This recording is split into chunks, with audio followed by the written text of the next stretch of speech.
Hello friends, welcome to the world of knowledge Alfada classes. मैं हूं आपका दोस्त सारिश अमीन। फ्रेंड, जैसा कि हम कक्षा 7 के बिहार विद्यालय परीक्षा समिति ज्योग्राफी यानी कि भूगोल के हमारी दुनिया भाग 2 के सभी चैप्टर्स के सॉल्यूशन वीडियो की सीरीज़ कर रहे हैं, जिसमें हम इस सभी चैप्टर्स को डिटेल में अध्ययन कर रहे हैं और साथ ही साथ इसके क्वेश्चन आंसर को भी बना रहे हैं। इससे पहले कि हमने 4 अध्याय को कंप्लीट किया हुआ, अगर आपने नहीं देखा है तो डिस्क्रिप्शन में लिंक प्रोवाइडेड है, आप वहां से जाकर के देख सकते हैं। आज का हमारा टॉपिक है फ्रेंड्स अध्याय 5, जो है बिन पानी सब सून। इस चैप्टर को हम अच्छे से डिटेल में अध्ययन करेंगे, बिन पानी सब सून को। वीडियो को एंड तक देखिएगा। इसके बाद वीडियो को एंड तक देखने के बाद आपके सामने कोई भी ऐसा प्रश्न नहीं रहेगा जो आपसे इस टॉपिक का, इस चैप्टर का छूट जाएगा। तो फ्रेंड्स, वीडियो को एंड तक देखिएगा। वीडियो पसंद आए तो वीडियो को लाइक कीजिए, अपने फ्रेंड्स के साथ शेयर कीजिए, हमारे चैनल को सब्सक्राइब कीजिए। चलिए फ्रेंड्स, समझते हैं बिन पानी सब सून ये चैप्टर का नाम क्यों है। और ये बिन पानी सब सून है तो चैप्टर पानी से रिलेटेड है, वाटर से रिलेटेड है। और जानते हैं आप हमारी ज़िंदगी के लिए, हमारे जीवन के लिए पानी कितना इंपॉर्टेंट है। तो आइए इसकी आवश्यकता को जानते हैं। तो आइए फ्रेंड्स, डिटेल में अध्ययन करते हैं बिन पानी सब सून। ये क्या है बिन पानी सब सून? तो जैसा कि मैंने आपसे कहा, पानी हमारी ज़िंदगी के लिए कितनी आवश्यक चीज़ है। अगर ये पानी ना होगा तो सब कुछ क्या हो जाएगा, सूना हो जाएगा। इस चैप्टर का नाम है बिन पानी सब सून, मतलब बिना पानी के कुछ नहीं हो सकता। आइए इसको समझते हैं। तो ये कहानी के माध्यम से समझाया जा रहा है। क्या है समझाया जा रहा है, पहले देखिए चैप्टर में क्या है। सभी बच्चों के बस में बैठते ही ड्राइवर ने बस स्टार्ट कर दी और बस चल पड़ी। बस चल रहा था, बस चलने के दरमियान टेप रिकॉर्डर में गाना बजने लगा। गाना बजने में क्या बनने लगा, कौन सा गाना बज रहा था? पानी रे पानी तेरा रंग कैसा। सभी बच्चे भी साथ में गाने लगे, पानी रे पानी तेरा रंग कैसा। अभी मेरे साथ गाइए, पानी रे पानी तेरा रंग कैसा। गाना समाप्त होते ही अनसुईया मैडम ने कहा, पानी पर गाना तो सुन लिया आपने, मैं आपको पानी की कहानी सुनाती हूँ। अब देखिए अनुसुईया मैडम जो है कौन सी कहानी सुनाती हैं। सभी बच्चे चौंक पड़े, पानी की कहानी सुनना है हमको, मैडम जल्दी सुनाइए जल्दी सुनाइए। सब बच्चे जिद करने लगे, जल्दी सुनाइए मैडम पानी की कहानी। कौन सी पानी की कहानी है? मैडम कहने लगी, यही कहानी पुराने ज़माने की नहीं, यह कहानी आने वाले दिनों की है। मतलब मैं कहानी जो है पुराने जो बीत गई बातें उसकी कहानी नहीं है, आने वाले समय की कहानी सुना रहा हूँ कि आने वाले समय में क्या होएगा। तो बबलू ने आँखें फैलाकर कहा, आने वाले दिनों की पानी की कहानी? मैडम बोली, हाँ आने वाले दिनों की कहानी। तो मैडम ने पूछा, आपने पेट्रोल पंप देखा है जहाँ से गाड़ियों में डीजल और पेट्रोल भरे जाते हैं? सबने कहा, हाँ बिल्कुल देखा है। मैडम कहने लगी, देखा है आप लोगों ने? चलो तो मैं कहानी सुनाती हूँ। मैडम कहने लगी, आने वाले दिनों में शहरों में या सड़कों के किनारे इसी तरह के पंप खुलेंगे, लेकिन वहाँ पेट्रोल डीजल नहीं, पानी दिया जाएगा। सभी बच्चे चौंक गए, अरे पेट्रोल पंप पे तो पेट्रोल मिलता है, अब पानी मिलेगा पेट्रोल पंप की जगह, ऐसा क्यों होएगा? वह भी माप कर लीटर के हिसाब से। इसके लिए राशन कार्ड भी होगा और पैसे तो लगेंगे ही।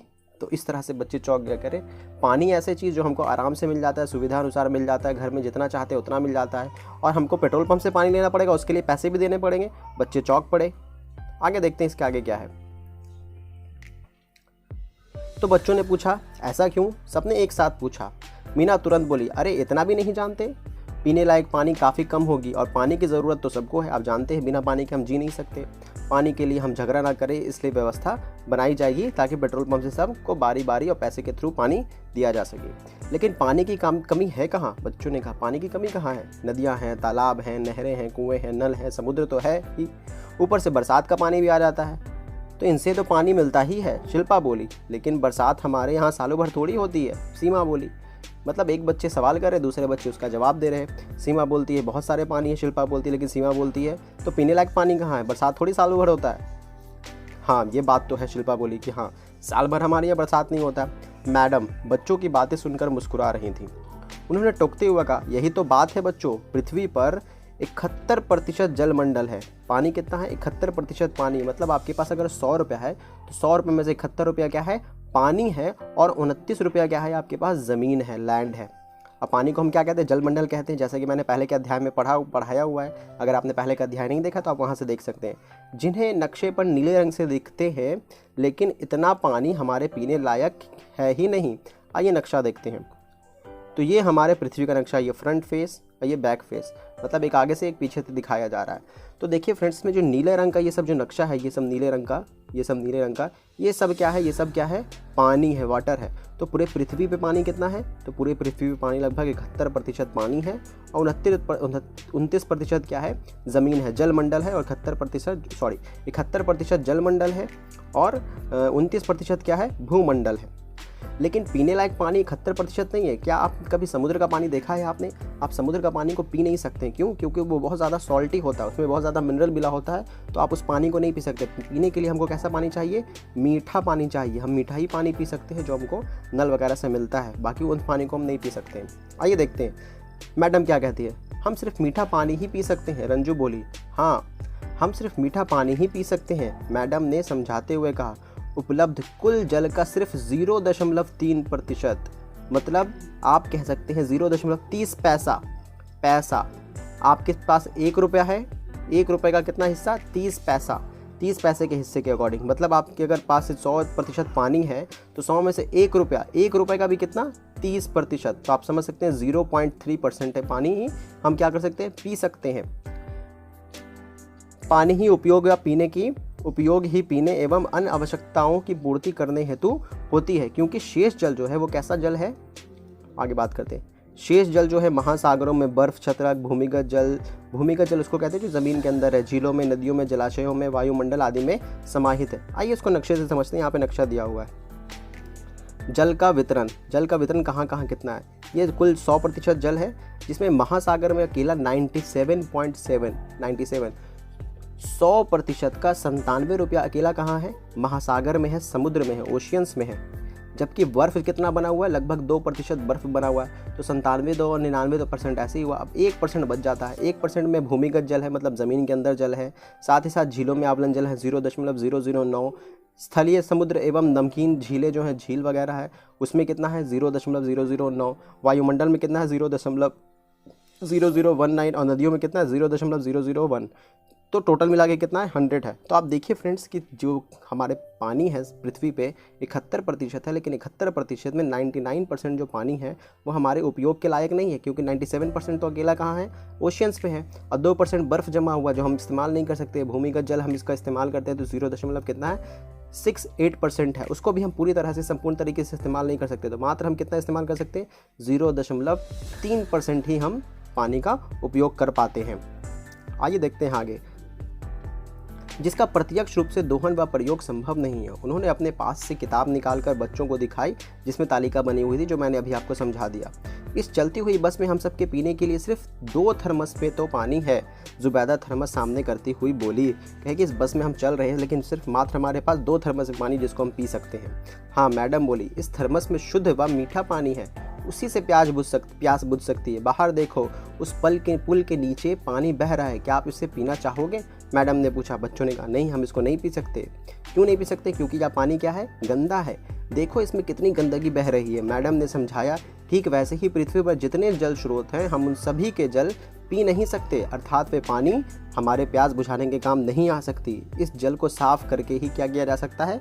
पिया जा सकता है। अब आगे बात करते हैं। हाँ मैडम, तभी तो मैं जल बहुत सोच समझ कर खर्च करती हूँ। बच्चों, आप लोग भी जल को बहुत सोच समझ कर खर्च किया कीजिए और फालतू में, बेकार में व्यर्थ ना किया कीजिए जल को, क्योंकि जल जो है बहुत अनमोल चीज़ है। बिना जल के हम जीवित नहीं रह सकते हैं। और आपको पता हो गया होगा अब कि जल जो है कितना इंपॉर्टेंट और कितनी कम मात्रा में, बहुत ही कम मात्रा में, और इसका संभल का इस्तेमाल करना चाहिए, विवेकपूर्ण ढंग से इस्तेमाल करना चाहिए।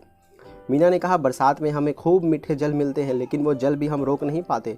बरसात के जल हमारे छतों से गिरकर नालों, खेतों, नदियों में होता हुआ समुद्र में जाकर मिल जाता है, और फिर कैसा हो जाता है? खारा हो जाता है। ये बारिश हुआ, बारिश का पानी आया, नालों में, नदी में गया, और मिलते हुए फाइनली कहाँ चला जाता है? लास्ट में समुद्र में जाकर के मिल जाता है, और ये पानी समुद्र के साथ मिलकर कैसा हो जाता है?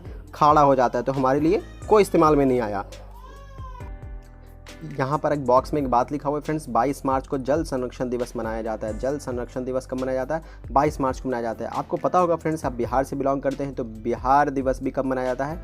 तो 22 मार्च को मनाया जाता है। तो 22 मार्च को 2 चीज़ मनाया जाता है, जल संरक्षण दिवस और साथ ही साथ बिहार दिवस भी मनाया जाता है। ये इंपॉर्टेंट बात है, आप अपने ध्यान में रखें, अपने नोटबुक में इसको नोट कर लें। अब आइए बच्चों, आगे देखते हैं कि क्या है। और पीने लायक पानी रह जाता। ठीक कह रही हो मीना, मैडम बोली। देखो, नदियों, तालाबों और बरसातों का पानी सूर्य के ताप से वाष्प में बदलकर आकाश में चला जाता है, फिर ठंडा होकर बादल बन जाता है और फिर जहाँ तहाँ बरसता है। यह चक्र निरंतर चलता रहता है, जिसे हम क्या कहते हैं? जल चक्र कहते हैं। इसको अभी अच्छे से हम समझते हैं फिगर के माध्यम से। जल चक्र, जिसको हम वाटर साइकिल भी कहते हैं। देखो क्या होता है फ्रेंड्स, आपके यहाँ ये मान लो ये घर है आपका, घर में बरसात हुई, बरसात से ये पानी बहा, छत पे रहा पानी, छत पे बहने के बाद ये नाला में गया, नाला से धीरे धीरे नदी में, और नदी के बाद कहाँ चला जाएगा, ये नदी बहते हुए कहाँ चली जाती है, समुद्र में चली जाती है, समुद्र में मिल जाती है। तो इस तरह से क्या होता है, पानी जो बरसात होता है बहता है, वो नदी में जाता है, समुद्र में चला जाता है। लेकिन अब क्या होता है फ्रेंड्स, ये मान लेते हैं कि ये ओशियन है, ये देखिए यहाँ से बहते हुए पानी आ रहा है, यहाँ से बहते हुए पानी आ रहा है, ज़मीन के अंदर से पानी जा रहा है, सब मिलकर के एक जगह जमा हो रहा है, समुद्र में जमा हो रहा है। अब सूरज की रोशनी से क्या होता है, आपको पता है फ्रेंड्स कि आप पानी गर्म करते हैं तो पानी क्या होता है, वाष्पित होता है गर्म के कारण, एवापोरेट होता है। तो ये पानी जो है इसका वाष्पित होकर के कहाँ जाता है, ऊपर जाता है। ऊपर जाकर के ये क्या हो जाता है, बादलों में जम जाता है। ऊपर जाएगा तो ऊपर का टेम्परेचर क्या होता है, ठंडा होता है, ऊपर का तापमान कम होता है, और जब कम हो जाएगा तो ये पानी क्या होगा, धीरे धीरे ऊपर में जाके जमना शुरू हो जाता है, बादल में स्टोर होना शुरू हो जाता है। जब ये बादल में पूरी तरीके से भर जाता है तब ये बारिश की तरह बरस जाता है ज़मीन पे, और ये कंटिन्यूसली चलता रहता है, ये बरसता रहता है पानी, फिर ये ज़मीन में जाता है, ज़मीन से नदी नालों तालाब में जाकर के फिर समुद्र में इकट्ठा होएगा, फिर समुद्र से ये वाष्पित होकर के ऊपर जाएगा और ये फिर बरसता रहेगा। तो इस तरह से ये निरंतर जो है ये चक्र चलता रहता है, ऐसे ऐसे ऐसे ऐसे, ये एक साइकिल की तरह काम करता है, ये कंटिन्यूसली काम करता है। इसको हम क्या कहते हैं, जल चक्र कहते हैं या वाटर साइकिल कहते हैं, वाटर साइकिल। तो उम्मीद करते हैं कि आपको वाटर साइकिल समझ में आ गया होगा। फिर से वापस हम उसी पेज पर आते हैं। तो जल चक्र आपको क्लियर हो गया होगा, जल चक्र किसको कहते हैं। बबलू बोला इसका मतलब यह है कि सागरों का जल ही वाष्पित होकर बरसात के माध्यम से हम तक बार बार पहुंचता है। हाँ, सबने सहमति में सिर हिलाई, हाँ बिल्कुल ऐसा ही होता है। अब हमने जल चक्र को समझ लिया अच्छे से। अब बात करते हैं चापाकल, कुएं आदि का पानी बेकार में बर्बाद नहीं हो देना चाहिए। अगर आपके घर में चापाकल है, कुआं का पानी है, तो उसको बेकार में वेस्ट ना करें, बर्बाद ना करें। मैं तो हमेशा इस बात का ध्यान रखता हूँ कि नल की टोटी खुली ना रह जाए और पानी बेकार ना बहता रहे। इस बार मुकेश बोला, और आप लोगों को भी मुकेश की तरह ध्यान देना चाहिए कि पानी जो है ऐसे बर्बाद ना हो। हाँ, हम सबको ऐसा करके पानी योग्य पानी को बचाना चाहिए, इससे भूमिगत जल का स्तर भी बना रहता है, मैडम बोली। अब ये भूमिगत जल का स्तर क्या होता है, इसको समझते हैं कि जल स्तर आखिर क्या किस चीज़ को कहते हैं। तो फ्रेंड्स इसको समझिए कि ये क्या है, पृथ्वी का सरफेस है, अर्थ सरफेस है ये, ठीक है। अर्थ सरफेस से बारिश हुआ, बारिश होने के बाद क्या होता है, पृथ्वी में छोटा छोटा छिद्र होता है। इसको मैं छिद्र दिखाता हूँ, छोटा छोटा छिद्र होता है पृथ्वी में, और ये पानी क्या होता है, धीरे धीरे रस करके नीचे चला जाता है। पानी धीरे धीरे रस के नीचे चला जाता है, और नीचे जाने के बाद यहाँ पे बड़े बड़े छेद होते हैं, जहाँ पे पानी क्या हो जाता है, स्टोर हो जाता है, जमा हो जाता है। पानी यहाँ जमा हो जाता है, यहाँ जमा हो जाता है, यहाँ जमा होता है। बाद में इसी को हम नल के थ्रू क्या करते हैं, चापा नल के थ्रू क्या करते हैं, यहाँ से पानी निकालते हैं, जो पानी हमको मिलता है। तो उम्मीद करते हैं कि आपको समझ में आया होगा। ये क्या होता है, बारिश का पानी आया, ज़मीन के अंदर चला गया, ज़मीन में छिद्र होते हैं, ज़मीन में छिद्र होते हुए पानी नीचे चला जाता है, और फिर जब वहाँ पे बड़े बड़े छिद्र होकर बैराज बन जाते हैं, अंदर में टैंक बन जाते हैं, तो उसी में हम पाइप डालते हैं थ्रू, और उसको चापाकल के थ्रू, मोटर के थ्रू हम क्या करते हैं, उसको निकालते हैं पानी को। यही पानी भूमिगत जल कहलाता है। अब जल स्तर क्या होता है ये देखिए। इस बार सवाल जो है बच्चों ने नहीं, बस के खलासी ने पूछा था कि ये जल स्तर क्या है। तो बस मैं बताऊं, बबलू उत्साहित होकर के बोलता है, बबलू बोलता है मैं बताऊंगा। तो खलासी बोला हाँ हाँ बताइए क्या है, बताइए जल स्तर किसको कहते हैं। तो बबलू कहने लगा, बरसात का कुछ जल रिस कर धरती के अंदर जाता है, और जहाँ मिट्टी की परतें चट्टानों की छेदों में फैल जाता है, धरती के नीचे फैलकर ये जल क्षेत्र बना लेते हैं। इसी जल के ऊपरी सीमा को हम क्या कहते हैं, जल स्तर कहते हैं। तो खलासी तो बबलू की बात सुनकर सर हिला दिया। क्या आपको समझ में आया? अगर सर आपको भी समझ में आया तो वीडियो को आपको सर नहीं हिलाना, आपको क्या करना है, वीडियो को लाइक करना है हमारे वीडियो को, और सब्सक्राइब करना है हमारे चैनल को, जिससे जल्दी मैं जब भी वीडियो बनाऊं, और बेल आइकन को भी प्रेस करना है, जिससे जब भी मैं वीडियो अपलोड करूं तो आपको उसका नोटिफिकेशन सबसे पहले मिल सके। तो खलासी की तरह आप भी काम करें और वीडियो को लाइक करें। आगे बात करें, बबलू क्या जल स्तर सभी जगह समान होता है? यह प्रश्न मैडम ने किया। नहीं मैडम, जल स्तर की गहराई तो सभी जगह समान नहीं होती, उन्हें सिर्फ ऊपरी सतह समान होती है, या तो स्थान के विशेष की मिट्टी, ऋतु या फिर जल के दोहन के अनुसार घटता बढ़ता रहता है। मतलब मान लेते हैं कि ये जल स्तर है, ये मान लेते हैं ये क्या है, जल स्तर है, ये ऊपरी लेवल है जहाँ पे सब जगह पानी मिलता है। अब क्या ये हर जगह एक जगह समान है? मतलब मान लेते हैं कि ये दिल्ली है, ये बिहार है, ये कलकत्ता है, ये कोलकाता है, ये बेंगलोर है, तो क्या सब जगह जल स्तर समान है? ये राजस्थान है तो नहीं, राजस्थान में जाहिर सी बात है ये गर्म क्षेत्र है, तो गर्म क्षेत्र में पानी का जल स्तर क्या होगा, ऊपर मिलेगा कि नीचे मिलेगा? नीचे मिलेगा। जबकि बिहार के पास गंगा नदी बेसिन है, गंगा नदी बहती है, तो गंगा नदी के बहने के कारण यहाँ का जल स्तर कैसा मिलेगा, तो ऊपर मिलेगा। तो यह जो है किसके ऊपर डिपेंड करता है, विशेष की मिट्टी, स्थान विशेष की मिट्टी कैसी है, वहाँ का ऋतु कैसा है, क्लाइमेट कैसा है, जल के दोहन के अनुसार कि जल हम कितना उसके अंदर से निकाल रहे हैं, उसके अनुसार ये जल स्तर क्या होता है, घटता बढ़ता रहता है। आइए आगे देखते हैं कि कैसे मैडम उसको समझाती हैं बच्चों को। सभी बच्चों बबलू की समझदारी पर दंग थे, बस तेज़ी से चल रही थी। मैडम ने कहा, बबलू की बात को मैं दिखलाती हूँ। वो कैसे? सबने एक साथ पूछा कि कैसे दिखाएंगे आप? तो खलासी ने भी गर्दन उठाकर मैडम की ओर देखने लगा। अब देखिए क्या होता है। उन्होंने जुबैदा से थर्मस मांगकर एक खाली बोतल में पानी भरा, फिर अपने पर्स से 3 स्ट्रॉ निकाली और बांटते हुए बोली, स्ट्रॉ पतला पाइप को बोतल में डालकर पानी पीजिए।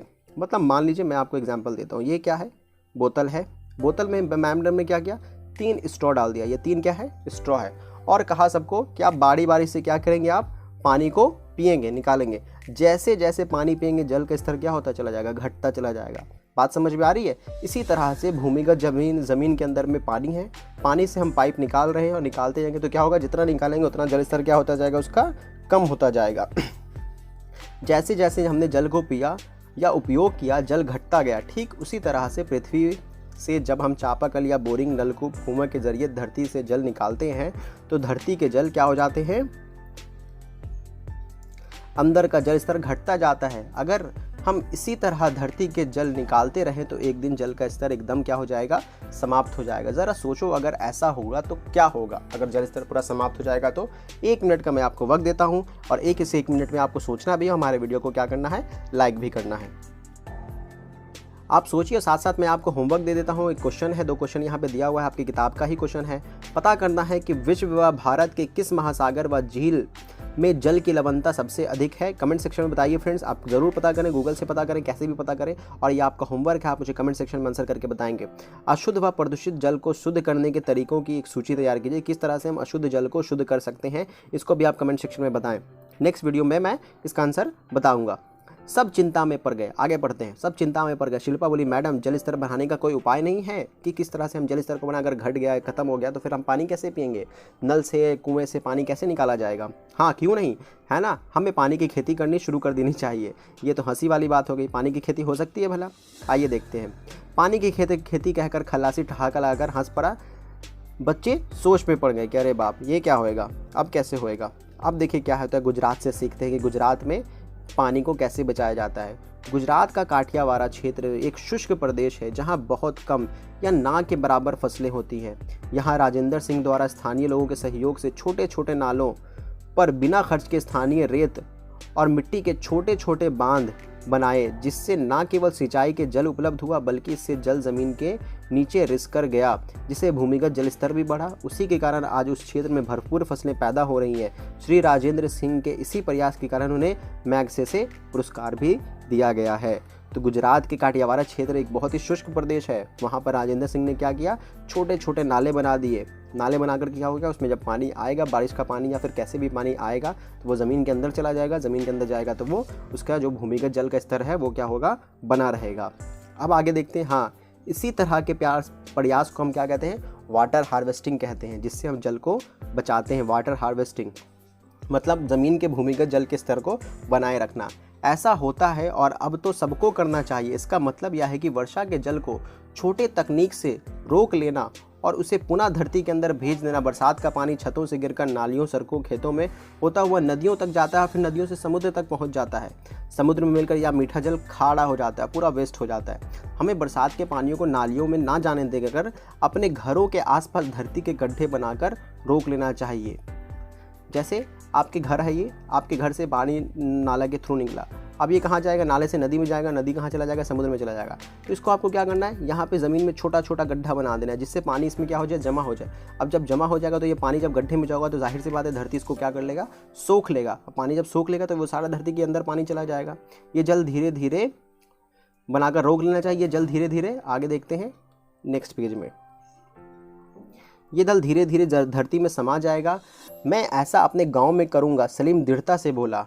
हम भी करेंगे, सभी एक साथ जोर से बोले। शाबाश। लेकिन एक बात समझ में नहीं आई। इस बार शिल्पा बोली। मैडम ने कहा, पूछो कौन सी बात समझ में नहीं आई। तो मैडम कहने लगी, बरसात का पानी जब हम तालाबों, खेतों से होता हुआ नदियों में बहता है तो अपने साथ मिट्टी, बालू, पत्थर, खनिज व लवण को बहा लेती है। फिर यही पानी समुद्र में जा मिलता है। लगातार वाष्पीकरण के कारण जल तो भाप बनकर उड़ ही जाता है, जबकि लवण भारी होने के कारण वही जम जाता है। आज समुद्र में जल का औसतन 1 किलोग्राम जल में लगभग 35 ग्राम नमक मिली हुई है। इसलिए समुद्र का पानी नमकीन और खारा है। फ्रेंड्स, इस बात को थोड़ा समझिए। जितनी भी नदियों का पानी आता है वो सब अपने साथ यहाँ से मिनरल्स वगैरह लेकर के चला जाता है। मान लेते हैं यहाँ पे क्या है, कुछ मात्रा में खनिज पदार्थ हैं। अब ये नदी बह के लेके जाएगा तो अपने साथ साथ बहुत सारा मिनरल्स को, मैं आपको दूसरे कलर से दिखाता हूँ, अपने साथ यहाँ पे ये सब मिनरल्स को क्या करता है, अपने साथ लेकर के चला जाता है। लेकर के जाएगा तो ये बड़ा सा ओशियन है समुद्र में, ये जाकर के जब मिलेगा उसमें दूसरे कलर से, ये जाकर के इसमें मिला तो अपने साथ इसने मिनरल्स को भी लेकर के आया और मिनरल्स भी इसके साथ क्या हो जाता है, मिल जाता है। मिनरल्स भी इसके साथ यहाँ पे मिल जाता है। अब क्या हुआ, इस समुद्र का जल तो वाष्पित होकर के आसमान में उड़ गया, लेकिन इसका जो मिनरल्स था जो इसके साथ जो आया था वो सब यहीं का यहीं रह गया। इससे क्या होता है, समुद्र के पानी में मिनरल्स की मात्रा बढ़ जाती है। कितना मिनरल्स होता है, लगभग 1 किलोग्राम में 35 ग्राम तक नमक घुली हुई या फिर मिनरल्स आपको घुला हुआ मिल जाएगा, जिस वजह से समुद्र का पानी क्या हो जाता है, खारा हो जाता है। फ्रेंड्स, अगर आप इसको अच्छे से डिटेल में समझना चाहते हैं तो मैं डिस्क्रिप्शन में लिंक दे दूंगा कि समुद्र का पानी खारा क्यों होता है, आप वहाँ से भी देख सकते हैं। तो इस तरह से बच्चों को समझ में आ गया कि समुद्र का पानी खारा क्यों होता है, और नदी का पानी जब समुद्र में मिल जाता है तो वो भी क्या हो जाता है, खारा होने की वजह से समुद्र का पानी, नदी का पानी भी खारा हो जाता है। अब बच्चे समझ रहे थे कि समुद्र में के जल का स्वाद नमकीन क्यों हो जाता है। मुकेश बोला, मैडम बरसात का जल जब मुँह में लेता हूँ तो उसमें कोई स्वाद नहीं होता। मैडम बोली, हाँ यही तो शुद्ध जल है। सभी बच्चों आपस में बातें करने लगे कि सचमुच जल बर्बाद नहीं करना चाहिए। क्या हम सब भी ऐसा करेंगे? तो बिल्कुल करेंगे। घर लौटकर अखबार में छपे विज्ञापन को पढ़कर मीना पापा के पास गई और पूछा, पापा झील क्या होता है? अब हम अगला सवाल पढ़ेंगे कि झील क्या होता है। तो यहाँ तक बच्चों आपको समझ में आ गया? अगर समझ में आ गया तो कमेंट सेक्शन में जाकर के बताएं कि आपको वीडियो अच्छा लग रहा है या फिर समझ में आ रही है बात, या फिर कोई भी प्रॉब्लम है, कोई भी संकट है तो आप मुझे वहाँ पे पूछ सकते हैं। अगर आप मुझे पर्सनली सवाल पूछना चाहते हैं तो मुझे आप इस नंबर पे व्हाट्सएप मैसेज कीजिए, अपना क्वेश्चन पूछिए, मैं वहाँ पे आपको रिप्लाई करने की जल्द से जल्द कोशिश करूँगा। आगे देखते हैं। पापा मुस्कुराए, बबलू को आवाज़ दी। बबलू हाजिर हो गया। पापा ने दोनों बच्चों को बैठाया और टेलीविज़न के साथ जुड़े डीवीडी में एक सीडी डालकर रिमोट दबा दी। टीवी पर दृश्य उभरने लगे। दोनों बच्चे ध्यान से देखने लगे। बहुत दूर तक पानी शांत होकर फैला हुआ था। इक्के दुक्के नाव चल रहे थे। सामने वाली छोर पर एक सड़क नजर आ रही थी। झील के पहले छोर पर कुछ गुमटी नुमा दुकानें थी। कुछ लोग खड़े थे। पापा ने कहा, देखो यह दूर तक फैला शांत जल से भरा एक विशाल गहरा क्षेत्र होता है, यही झील कहलाता है। यह जल का एक बड़ा स्रोत है। जानते हो इस झील का नाम क्या है? पापा ने पूछा। तो मीना बोली, अच्छा तो बताओ। यह नैनी झील है। पापा चौंके। तुम्हें कैसे जाना? तो अभी तो अखबार में पढ़ा। पापा हंसने लगे। बबलू पूछ बैठा, आप क्यों हंस रहे हैं? पापा हंसते हुए बोले। मीना का जवाब ठीक है, लेकिन अपने देश में कई और भी झीलें हैं, जैसे वुलर झील, पिछौला झील, लूनर झील, कोलेरुल झील, फतेह सागर झील, सांभर झील, डल झील, इतनी सारे झीलें हमारे देश में मौजूद हैं। तो क्या हुआ फ्रेंड्स, मीना आकर के पापा से सवाल पूछती है कि झील किसको कहते हैं। तो पापा एक वीडियो लगाते हैं डीवीडी में, टीवी में दिखाते हैं कि ये कैसा, देखो एक वीडियो चलता है और वीडियो चलने के बाद उसमें एक झील का दृश्य दिखाया जाता है और कहते हैं कि देखो यही एक झील है। ये क्या है? शांत जल से बड़ा एक विशाल क्षेत्र होता है और यह जल का स्रोत, एक बड़ा स्रोत है। उन्होंने दिखा दिया और नाम क्या पूछा, तो इस झील का नाम क्या था? तो उन्होंने क्या कहा, इस झील का नाम क्या है फ्रेंड्स? नैनी झील मीना बता देती है। अब आगे देखते हैं कि पापा हंसते हुए, मीना का जवाब ठीक है, लेकिन अपने देश में कई तरह के झील हैं, वुलर झील, पिछौला झील, सब हमने देख लिया। बच्चों ने पूछा, क्या बिहार में भी कोई झील है? तो पापा बोले, हाँ, कांवड़ झील बेगूसराय, बरैला झील लखीसराय। बेगूसराय और लखीसराय में भी 2 झीलें हैं जो बिहार में झीलें हैं। लेकिन पापा मुंबई में तो झील है। नहीं बेटा, मुंबई में तो सागर है, अरब सागर। पापा फिर ये क्या है? उसने अखबार में छपे एक समाचार की ओर इशारा किया जिसमें लिखा था, हिंद महासागर में पोत उत्तरा। अच्छा मैं समझ गया, आप लोग सागर और महासागर के बारे में बात कर रहे हैं। हाँ पापा, इन सागरों का जल कैसा होता है? नमकीन होता है। तो फ्रेंड्स, अभी हमने झील को देख लिया, आप सागर और महासागर को देखते हैं। सागर और महासागर क्या होता है? तो बिल्कुल देखिए, पृथ्वी के बड़े भूभाग को अथाह जल राशि ने घेर रखा है। इनका जल हमेशा गतिमान रहता है, जो प्रायः महाद्वीपों को अलग करता है, महासागर कहलाता है। मतलब महासागर, ओशियन, समुद्र का वैसा पार्ट, इतना बड़ा पार्ट जिसमें अथाह जल राशि, मतलब जिसका इन्फिनाइट पानी हो इसके अंदर, उसको हम क्या कहते हैं? महासागर कहते हैं। महासागर के एक भाग को सागर कहते हैं, जो प्रायः किसी अवरोध के कारण पूर्ण रूप से महासागर से नहीं मिलता है। मतलब मान लो ये पूरा महासागर है, इसका छोटा सा पार्ट क्या कहलाएगा? सागर कहलाएगा, जिसको हम सी कहते हैं। और महासागर को क्या कहते हैं? ओशियन कहते हैं। तो यह बात आपको ध्यान में रखना है, ओशियन और सी में डिफरेंस होता है। जब समुद्री सतह पर हवाएं चलती हैं तो हलचल के कारण तरंगें उत्पन्न होती हैं। हवाएं जल को ढकेलती हैं तो इनसे जल ऊपर नीचे होने लगता है, जिसे हम क्या कहते हैं, लहरें कहते हैं। आपने समुद्र देखा होगा तो समुद्र में जहरी ऐसे ऐसे लहरें को ज़रूर देखा होगा। ऐसा क्यों होता है फ्रेंड्स? तो जब समुद्र में शीत हवा ही चलती है तो हवा से पानी क्या होता है, ऊपर नीचे होता है, जिससे ये हिलने लगता है, जिसको क्या कहते हैं, हम लहरें कहते हैं। एक लहर दूसरी लहर को जन्म देती है और इस तरह जल को धक्का देकर तह तक पहुंचाती है। यही कारण है कि सागर महासागरों में जल हमेशा क्या रहता है, गतिमान रहता है। और जबकि लेक कैसा रहता है फ्रेंड्स? लेक शांत रहता है। जैसे कि अभी हमने देखा था झील में क्या होता है, शांत होता है, उसमें ज़्यादा लहरें नहीं होती, लेकिन समुद्र में लहरें चलती हैं। पापा, यदि पुरी के समुद्र तट पर किस तरह नहाते समय हमारे चप्पल लहरों में गुम हो गए थे फिर वापस मिल गए थे। हाँ, समुद्री लहरों के साथ यह बहुत ही मनोरंजक होता है। वह किसी वस्तु को ले जाती है फिर लहरों के साथ तट पर वापस कर देती है। मतलब अगर आपने समुद्र को देखा होगा, मान लेते हैं ये समुद्र, इधर पूरा समुद्र है, ये समुद्र में भरा हुआ, तो ये क्या होगा, अगर आपका सामान समुद्र के अंदर चला गया पानी के लहरों से, फिर वो क्या होता है, वापस ला करके वो वापस फेंक देती है, वापस कर देती है। हाँ पापा, ऐसे लहरों के कारण ही होता है। क्या तुम कुछ सागरों के नाम बता सकते हो? बबलू बोला हाँ, अरब सागर, आर्कटिक सागर, काला सागर, लाल सागर। शाबाश, पापा ने बबलू की पीठ थपथपाई। मीना बोली मैंने तो महासागरों के नाम भी सुन रखे हैं, बताऊं? हाँ हाँ बताओ, पापा बोले। तो कौन सा नाम है? प्रशांत, हिंद, Atlantic, Arctic. Friends, total 5 ocean है।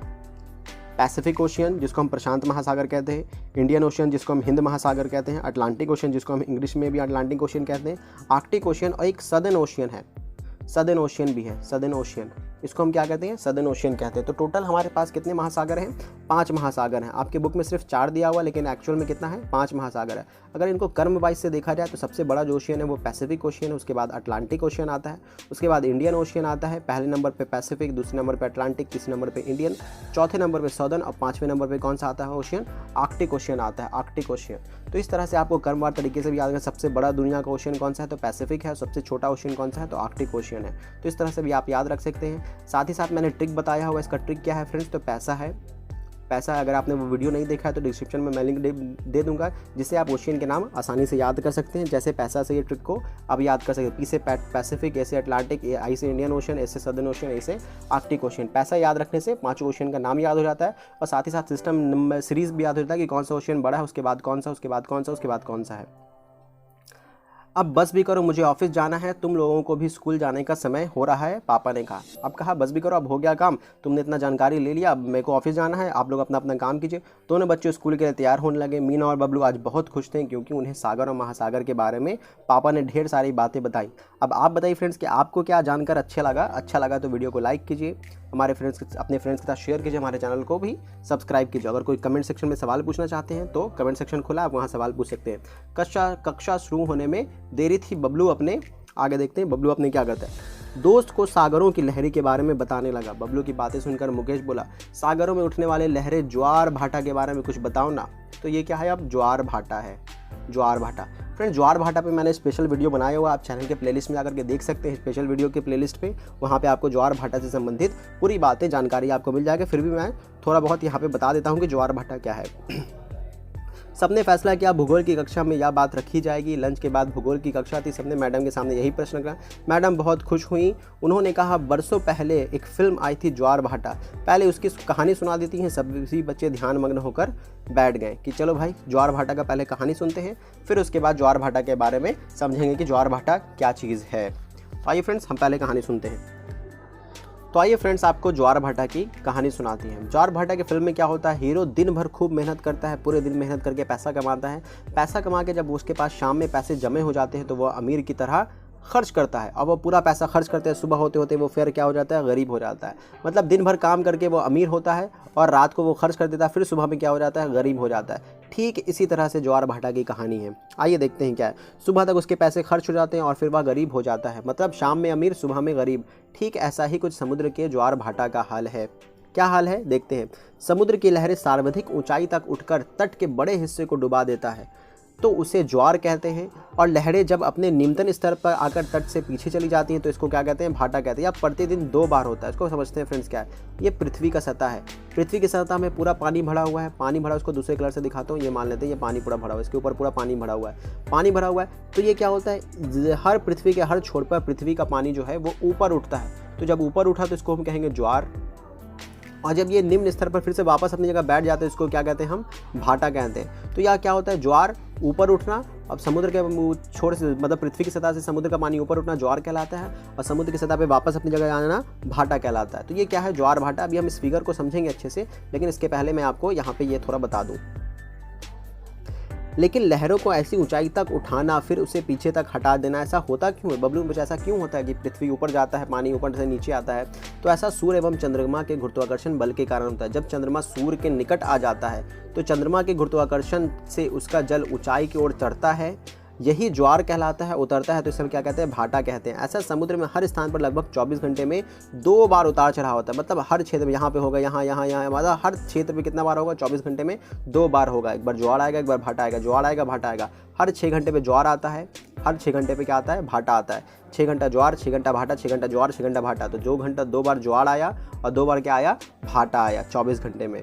मैडम जब ज्वार आते होंगे तो समुद्र के अंदर की ढेर सारी मछलियां भी तट पर आ जाती होंगी? सीमा ने प्रश्न पूछा। बिल्कुल, मछलियों के अलावा सीप, घोंगे, मट्टियाँ, बालू सभी तट पर आ जाते हैं। लेकिन ज्वार के समय समुद्र की लहरें तट के किनारे कई नौकाएं भी खींचकर अंदर तक ले जाती हैं। इससे जान माल की भी हानि होती है। बाप रे, तब तो मैं समुद्र किनारे नहीं जाऊंगा, मीना डरते हुए बोली। नहीं नहीं, इसमें डरने की बात नहीं है, सावधानी रखने की बात है। मैडम ने सीमा को हौसला बढ़ाया। हाँ मैडम, सभी जोर से बोले। हम समुद्र के तट पर जाएंगे, लेकिन हम दूर से रहेंगे, अलर्ट रहेंगे, बालू में खेलेंगे, लहरों पर गेंद फेंकेंगे, ये सब बातें होंगी। अब इस फिगर को समझते हैं थोड़ा सा। ये फिगर कहाँ गया, सॉरी, हाँ ये वाला फिगर।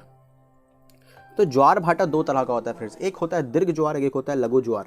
दीर्घ ज्वार, लघु ज्वार क्या होता है इसको समझते हैं। ये सूरज है, ये पृथ्वी हमारा, ये क्या है, मून है, सन है, सॉरी मून है, ये चंद्रमा है, ये चंद्रमा, ये चंद्रमा, ये चंद्रमा, ये पृथ्वी, ये पृथ्वी। अब देखिए क्या होता है फ्रेंड्स, दीर्घ ज्वार कब होता है और लघु ज्वार कब होता है। ये इसके पास भी ग्रेविटेशन फोर्स है, इसके पास भी गुरुत्वाकर्षण बल है, इसके पास भी गुरुत्वाकर्षण बल है। जब ये तीनों एक दूसरे के साथ 90 डिग्री पर होता है, कितने डिग्री पर, 90 डिग्री पर होता है, तब ये क्या होता है, लघु ज्वार होता है। तब जो है देखिए होता क्या है कि सूरज पृथ्वी को अपनी ओर खींच रहा है, पृथ्वी सूरज को अपनी ओर खींच रहा है, चंद्रमा पृथ्वी को अपनी ओर खींच रहा है, और चंद्रमा पृथ्वी को अपनी ओर खींच रहा है। सब एक तीनों को क्या कर रहे हैं, एक दूसरे को खींच रहे हैं। लेकिन ज़्यादा पावर किसके पास, तो आपने चंबुक देखा होगा, मैग्नेट देखा होगा। अगर मैग्नेट को हम पास रखेंगे तो उसके पास ज़्यादा ताकत हो जाता है, जबकि हम इसको दूर करेंगे तो उतने ताकत से नहीं खींच पाता है। यही कारण यहाँ पे होता है कि सबके पास ग्रेविटेशनल फोर्स है, गुरुत्वाकर्षण बल है, सब एक दूसरे को खींच रहा है। तो यहाँ पे सूरज भी खींच रहा है, पृथ्वी भी खींच रहा है, चांद भी खींच रहा है। तो यहाँ पे जो समुद्र का पानी जो ऊपर उठता है वो कितना उठता है, बहुत कम, ना के बराबर उठ पाता है, कम उठता है। तो इसको हम क्या कहते हैं, लघु ज्वार कहते हैं। लघु का मतलब ऐसे भी क्या होता है, कम होता है, शॉर्ट होता है, शॉर्ट। तो इसको हम क्या कहेंगे, लघु ज्वार कहेंगे। जबकि दीर्घ ज्वार क्या होगा फ्रेंड्स, दीर्घ ज्वार कब होगा, तो सूरज के पास चांद आ जाएगा, पृथ्वी, सूरज और चांद तीनों एक लाइन में आ जाएंगे, तब ये क्या होता है, दीर्घ ज्वार होता है। देखिए कैसे, ये सूरज है, ये सूरज है, ये चंद्रमा, ये पृथ्वी है। अब सूरज भी पानी को खींच रहा है, चंद्रमा भी पानी को खींच रहा है, तो क्या होगा, ज़्यादा ताकत से ही खींचेगा। पहले ये अलग खींच रहा था, ये अलग डायरेक्शन में खींच रहा है, ये इधर खींच रहा था, ये इधर खींच रहा था, तो ये क्या हुआ, लघु ज्वार हुआ। अब ये दोनों एक ही डायरेक्शन में खींच रहा है, दोनों जब एक डायरेक्शन में खींचेगा मतलब तीनों अलाइन रहेंगे, तब यहाँ पे कैसा ज्वार आता है, दीर्घ ज्वार आता है। तो इस तरह से लघु ज्वार और दीर्घ ज्वार आपको समझ में आ गया होगा फ्रेंड्स। अगर अभी वीडियो समझ में नहीं आ रहा है, कोई भी आपके मन में सवाल है, तो हमारे कमेंट सेक्शन खुला, आप कमेंट सेक्शन में ज़रूर पूछें। वीडियो को हमारे लाइक करें। नेक्स्ट वीडियो में, नेक्स्ट पार्ट में हम इसके सॉल्यूशन वीडियो को देखेंगे, जिसमें हम इसके ऑब्जेक्टिव क्वेश्चन को बनाएंगे, साथ ही साथ इसके क्वेश्चन आंसर को भी सॉल्व करेंगे। तो मिलेंगे नेक्स्ट वीडियो में, ख्याल रखें, टेक केयर, बाय बाय।